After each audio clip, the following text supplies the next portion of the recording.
Olá, seja bem-vindo à nossa 14ª aula de Educação Fiscal e hoje nós vamos falar sobre o IPI, o Imposto sobre Produtos Industrializados. Vamos lá? Então, o IPI, o Imposto sobre Produtos Industrializados, de acordo com a nossa Constituição, no artigo 153, diz que compete à União instituir impostos sobre o IPI, Imposto sobre Produtos Industrializados. Isso significa que o IPI é um tributo de competência federal da União, ou seja, a sua legislação vai ser igual no Brasil todo. Qual que é o fato gerador do IPI? É a saída de produto do estabelecimento industrial ou equiparado industrial. Por que a saída? Porque se eu for uma indústria, eu fabricar o produto, mas ele ficar no meu estoque, eu não fico sujeito ao recolhimento. Eu vou ter a obrigatoriedade do recolhimento a partir do momento que eu dou a saída. Então, eu arrisco dizer que o fato gerador do IPI é o mesmo do ICMS, ou seja, quando ocorrer a circulação do produto ou da mercadoria. Ok? E também vai ocorrer aí no desembaraço aduaneiro de produto de procedência estrangeira, ou seja, na ocasião da importação. Então, a incidência, ele incide basicamente sobre produtos industrializados, nacionais e estrangeiros, obedecida às especificações constantes da tabela de incidência do Imposto sobre Produtos Industrializados, a TIP. Então, nós vamos encontrar a TIP lá no portal da Receita Federal, ela é pública e notória, e lá nós encontramos todas as NCMs com os devidos produtos, né, dividido por família, de acordo com a sua natureza, e lá a gente encontra a alíquota do IPI. Características e modalidades. Qualquer operação que modifique a natureza, o funcionamento, o acabamento, a apresentação ou a finalidade do produto ou aperfeiçoe para consumo. Isso é a característica de um produto industrializado. Então vamos ver as possibilidades que a gente tem aí, né, que é considerado industrialização. A primeira delas é a transformação. Então, aqui exercida sobre matérias-primas ou produtos intermediários importam na obtenção de uma espécie nova. Então, aqui, por exemplo, eu usei o chocolate, né? Que ele vem aí da reunião de algumas matérias-primas. Uma das principais aqui é o cacau, né? E que resulta num produto novo que a gente chama de chocolate. Então, ocorreu aqui uma transformação, que basicamente é a reunião de matérias-primas que vai resultar num produto novo. Essa é a primeira modalidade que é considerada aí industrialização e, portanto, fica sujeita aí ao recolhimento do IPI, transformação. Daí nós temos agora o beneficiamento, né? Então, aqui importa modificar, aperfeiçoar ou, de qualquer forma, alterar o funcionamento, a utilização, o acabamento ou a aparência do produto. Aqui eu usei o café como exemplo, né? O café ele não é industrializado, ele não é um produto natural, né? Vem da plantação, a frutinha era do café, mas ele passa por um produto, ou melhor, ele passa por um processo de beneficiamento, que é qual?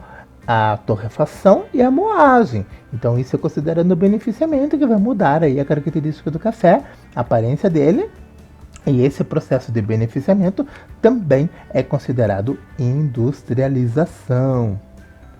Nós temos aqui a montagem, né? Aqui consiste na reunião dos produtos, peças ou partes e de que resulte um novo produto ou unidade autônoma, ainda que sob a mesma classificação fiscal. Temos aqui como um exemplo bem comum a montagem de carros, né? Que é a reunião de várias partes aí que resultam num produto novo. Também montagem é considerada um processo então de industrialização e fica aí sujeito ao recolhimento do IPI. Nós temos aqui o acondicionamento ou reacondicionamento. Aqui importa alterar a apresentação do produto pela colocação da embalagem, ainda que substituição da original, salvo quando a embalagem colocada se destine apenas ao transporte da mercadoria. Nesse exemplo aqui que eu usei, né, aqui uma pizza, né, que é vendida no supermercado, então ela foi feita e ela é colocada numa embalagem de apresentação e ela é vendida no supermercado e essa aqui vai ocorrer então a incidência então do IPI, porque é considerado um processo de industrialização. Temos aqui a renovação ou recondicionamento. Voltando aqui, ó, recondicionamento é diferente de reacondicionamento, né? Reacondicionamento é você colocar dentro de uma embalagem, né? Aqui é recondicionamento, duas palavras muito próximas, parecidas, mas que têm significados diferentes. Então aqui exercidas sobre produto usado ou parte remanescente de um produto deteriorado ou inutilizado. Renove ou restaure o produto para utilização. Então nós temos exemplos aqui da cadeira e agora como que ela ficou. Esse processo de renovação é considerado industrialização e, portanto, fica sujeito ao recolhimento do IPI. Bom, a gente já viu todas as possibilidades, né, aí de IPI, né, de que o produto fica sujeito, que é considerado industrialização. As características e modalidades são irrelevantes para caracterizar a operação como industrialização, o processo utilizado para a obtenção do produto e a localização e condições das instalações ou equipamentos empregados. O que ele quer dizer aqui que não importa se foi feito a industrialização na garagem da sua casa ou numa fábrica desse tamanho aqui, tá? Que é irrelevante, ok? Bom, agora nós vamos ver o que é imune à incidência do IPI, tá? Então, segundo a nossa Constituição no artigo 18, fica imunizado do recolhimento aí da incidência do IPI, né? Os livros, jornais, periódicos e o papel destinado à sua impressão, fonogramas, os produtos industrializados destinados ao exterior, o ouro, quando definido em lei como ativo financeiro ou instrumento cambial, a energia elétrica, derivados de petróleo, combustíveis e minerais do país. Então, tudo isso aqui é imune ao IPI. Agora vamos ver algumas situações que parece que a industrialização, teoricamente, porém o regulamento do IPI descarta ele e não caracteriza como industrialização, tá? Então, o preparo de produtos alimentares não acondicionados em embalagem de apresentação. Então, a residência do preparador ou restaurantes, bares, sorveterias, confeitarias, padarias, quitandas e semelhantes, desde que os produtos se destinem à venda direta ao consumidor final. Tá? Então você tem uma sorveteria lá, ela fabrica o sorvete lá, mas ela só vende para o consumidor final. Então não é considerado industrialização. Tá? Restaurante, que é comum, porque a gente pensa assim, a comida não foi fabricada? Foi, mas está vendendo direto para o consumidor final. Então o regulamento do IPI dispensa, não caracteriza como industrialização. E aqui entra a pizza delivery, aquela que a gente pega na pizzaria. Você viu que lá no exemplo lá que eu coloquei a pizza da Sadia, mas aquela vai numa embalagem de apresentação e ela é vendida no supermercado. Aquela lá tem IPI. Já aquela pizza que a gente pega na pizzaria da esquina, como ela é destinada diretamente ao consumidor final, e ela só vem numa embalagem só para transporte, não é uma embalagem de apresentação, essa não é considerada industrialização e, portanto, nessa não ocorre a incidência do IPI.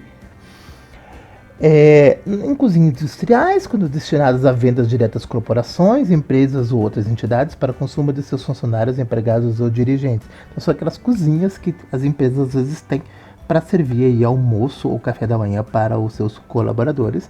Ali também não é considerado industrialização e, portanto, não ocorre a incidência do IPI. Ainda a confecção de vestuários por encomenda direta do consumidor ou usuário em oficina ou na residência do confeccionador. Esse é a famosa costureira que costura em casa, o alfaiate, né? Então isso também não fica sujeito ao regulamento de IPI. O preparo do produto por encomenda direta ao consumidor ou usuário na residência do preparador ou em oficina, desde que em qualquer caso seja preponderante o trabalho profissional, né? Então aquelas pessoas que fazem doces, bolos em casa, tudo isso é dispensado do recolhimento de IPI, não é caracterizado industrialização pelo nosso regulamento. Qual que é a base de cálculo do IPI, né? Então, o valor da operação compreende o preço do produto, crescido do valor do frete e demais despesas acessórias cobradas ou debitadas pelo contribuinte, tá?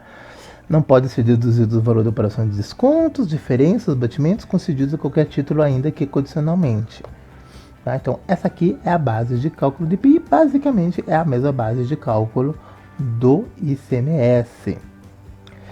Como é que a gente acha a alíquota do IPI? É a famosa NFM, que a gente já havia comentado lá na aula do ICMS. Lembra que eu disse que o Estado empresta NCM da esfera federal para conseguir isolar a alíquota do ICMS de alguns dos seus produtos, porém ela foi criada inicialmente para determinar a alíquota do IPI.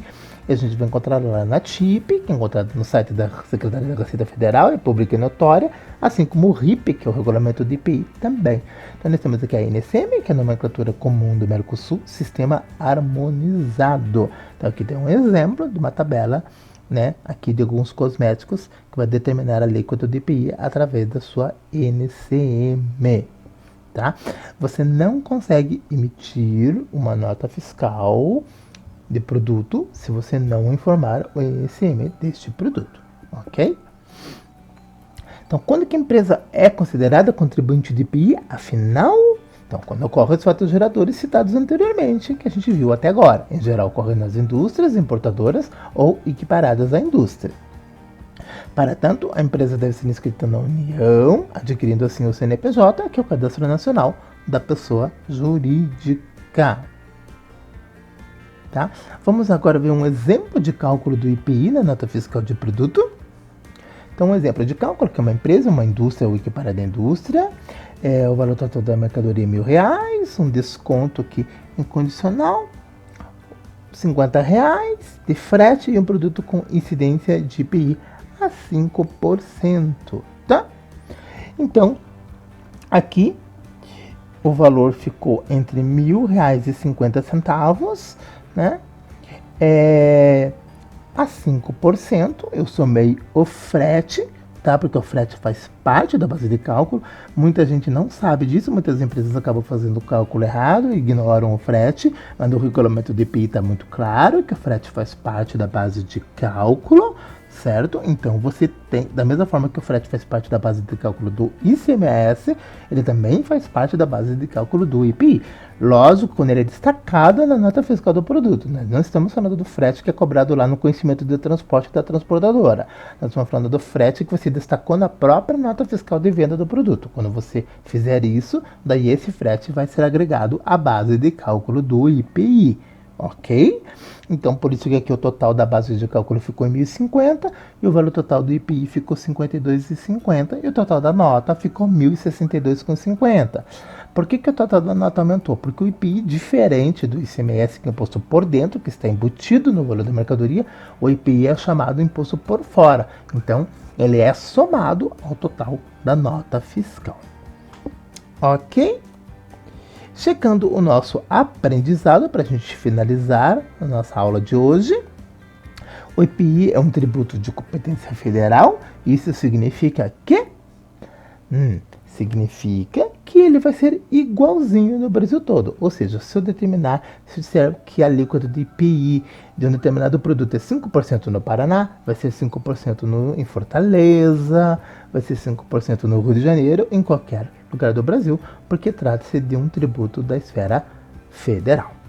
Bom, era isso que eu tinha para você hoje. Espero que você tenha apreciado mais essa aula de educação fiscal e até a nossa próxima aula.